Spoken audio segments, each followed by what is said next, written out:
Hello guys, this is Shubham and welcome to my YouTube channel. आज हम बात करेंगे माइस्क्यूएल के बारे में, जो कि क्लास 12 इंफॉर्मेशन प्रैक्टिसेस का एक बहुत ही इंपॉर्टेंट टॉपिक है, जो कि आपको 35 मार्क्स के अराउंड मिलता है आपके जो बोर्ड एग्जामिनेशन हैं उसके अंदर।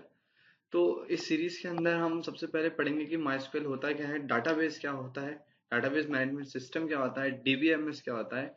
उसके बाद हम फर्दर जाएंगे कि हमारा जो डाटाबेस है वो किस तरीके से जो है स्टोर होता है। फिर फर्दर आने वाली सीरीज में हम प्रैक्टिकल जो है इसको करेंगे कि माइस्क्यूएल किस तरीके से हमारा जो डाटाबेस को स्टोर कर रहा है, किस तरीके से हम उसमें जो स्टोर्ड वैल्यूज हैं उसको हम रिट्रीव कर रहे हैं थ्रू द डाटाबेस।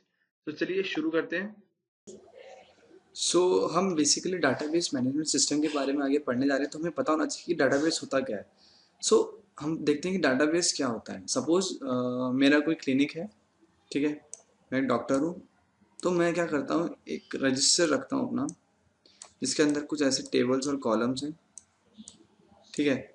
यहाँ पर सपोज है एस नंबर, ठीक है। यहाँ पर सपोज मेरा नेम स्टोर है पेशेंट का। यहाँ पर सपोज का सेक्स स्टोर है। यहाँ पर सपोज पेशेंट की एज स्टोर कर रहा हूँ मैं, और यहाँ पर कौन सी डिजीज उसको है वो स्टोर कर रहा हूँ। सो बेसिकली मैं करके आ रहा हूँ, जो मेरा एक रजिस्टर है उसके अंदर एक डाटाबेस मेंटेन है, जिसके थ्रू मैं देख सकता हूँ कि मेरे क्लिनिक पर कितने लोग आए, किस डिजीज के लोग आए, कितने कैंसर पेशेंट्स आए, कितने कितने 25 से 30 एज ग्रुप के हैं, कितने 50+ हैं। तो क्या हो रहा है, मेरा जो डाटाबेस है यहाँ पर मल्टीपल पर्पस जो है मेरे फुलफिल कर रहा है, ठीक है।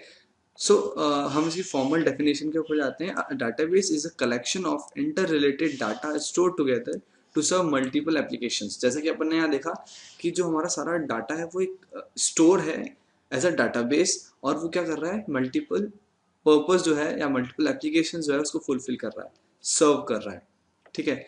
जैसा यहाँ पर हम फ्लो चार्ट में देख सकते हैं कि यहाँ पर एक डाटाबेस है हमारे पास, उसके अंदर हमारा जो है डाटा स्टोर है।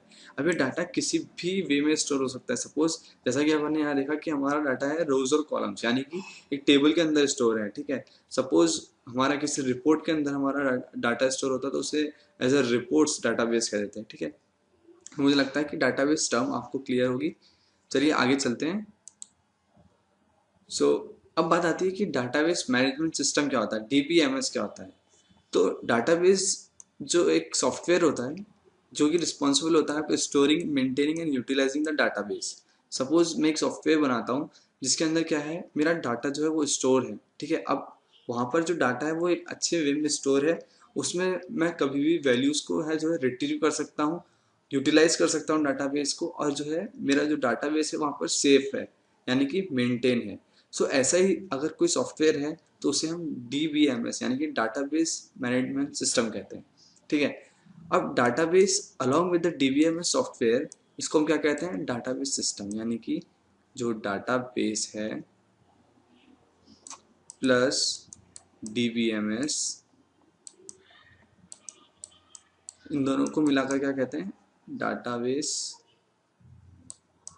सिस्टम, ठीक है। यानी कि जो मेरा डाटाबेस है और जो मैं सॉफ्टवेयर यूज कर रहा हूँ मेरे जो डाटा को स्टोर करने के लिए, मेंटेन करने के लिए, यूटिलाइज करने के लिए, डीबीएमएस। इन दोनों का कॉम्बिनेशन को हम कहते हैं डाटाबेस सिस्टम। अब हम एग्जांपल देखते हैं कि डीबीएमएस सॉफ्टवेयर के क्या क्या एग्जांपल्स हो सकते हैं, ये आपको पूछा जा सकता है। बेसिकली सबसे इंपॉर्टेंट जो एग्जांपल है सॉफ्टवेयर डीबीएमएस का वो है ओरेकल, जो कि आज बहुत ही ज़्यादा चल रहा है। फिर आता है आपका MS Access, my SQL server, paradox and डीबी2। जो माई एसक्यूएल जो है ये आपको ओपन सोर्स सॉफ्टवेयर है, जो कि freely available database management system है, जिसको हम आगे आने वाली सीरीज के अंदर यूज करेंगे टू सर्व आवर डाटाबेस, ठीक है। चलिए आगे चलते हैं। हम देखते हैं कि हम डाटाबेस सिस्टम यूज तो कर रहे हैं, लेकिन उसके हम यूज क्यों कर रहे हैं, उसके एडवांटेजेस क्या क्या हैं। हम एक एक कर करके उसके एडवांटेजेस पढ़ते हैं कि हम डाटाबेस सिस्टम को यूज क्यों करते हैं, ठीक है। सबसे पहला पॉइंट आता है यहाँ पर, डाटाबेस रिड्यूसेस रिडंडेंसी। सपोज मेरा एक कॉलम है जिसमें एस नंबर है और यहाँ पर नेम है, ठीक है। सपोज मैं यहाँ पे स्टोर करता हूँ एस नंबर में 1, नेम है राम, 2 में ही राम। फिर मैं क्या करता हूँ, एस नंबर है वापस से 2 में राम डाल देता हूँ। तो यहाँ क्या हो रहा है, यहाँ पर जो है मैंने सेकंड और थर्ड रो के अंदर जो है डुप्लीकेट डाटा को स्टोर करा है। तो क्या डाटाबेस सिस्टम क्या करेगा, जैसे ही मैं ऐसे स्टोर करूंगा ना, वो मुझे एरर दे देगा, यानी कि ये डुप्लीकेशन ऑफ डाटा को रोकता है। ठीक है, रिडंडेंसी जो है आपके डुप्लीकेशन ऑफ डाटा को रोकती है। जैसा कि हम यहाँ पे देखते हैं कि it removes the duplication of the data because data are kept at one place and all the application refers to the centrally maintain database. ठीक है, समझ गए। अब दूसरी बात आती है कि डाटाबेस कंट्रोल इनकंसिस्टेंसी। हमें दोनों टर्म्स के अंदर कंफ्यूज नहीं होना, रिडंडेंसी एंड इनकंसिस्टेंसी बेसिकली दोनों ही क्या है, सेम टर्म्स हैं। यानी कि अब रिडंडेंसी में क्या हो रहा था, डुप्लीकेशन ऑफ डाटा को जो है रोक रहा था हमारा डाटाबेस सिस्टम। अब इनकंसिस्टेंसी में क्या हो रहा है, सपोज ये दो डाटा स्टोर हैं, डुप्लीकेट हैं, और ये एक दूसरे को अलाउ नहीं कर रहे कि स्टोर करने के लिए क्योंकि डुप्लीकेट हैं। ठीक है, तो क्या होगा, जैसे हम रिडंडेंसी को हम कंट्रोल करेंगे तो हमारी इनकंसिस्टेंसी है वो ऑटोमेटिकली कंट्रोल हो जाएगी। यानी कि when the two copies of the same data is not agree to each other, then it is called inconsistency. By controlling the redundancy, the inconsistency is also controlled. ठीक है, समझ गए। चलिए आगे चलते हैं। Database facilitates the sharing of the data. Suppose मैं क्या करता हूँ, एक हॉस्पिटल है जिसमें एक पेशेंट आता है कैंसर का। ठीक है, तो उसकी मैं सारी जो रिपोर्ट है वो अपने हॉस्पिटल में मेंटेन करके रखता हूँ, उसका जो डाटा है अपने डाटाबेस के अंदर स्टोर करके रखता हूँ। ठीक है, सपोज मुझे उस पेशेंट को रेफर करना है, सपोज दिल्ली के किसी हॉस्पिटल में। ठीक है, तो जो मैं उसकी डाटाबेस के अंदर जो डाटा होगा, उसका स्टोर्ड प्रोफाइल होगी, मैं दिल्ली वाले जो हॉस्पिटल है उसके साथ शेयर करूंगा। तो मैं यहाँ क्या कर रहा हूँ, डाटाबेस को शेयरिंग कर रहा हूँ। ठीक है, so database facilitate the sharing of the data. Data stored in the database can be shared among different users. ठीक है, चलिए ये भी क्लियर होगा।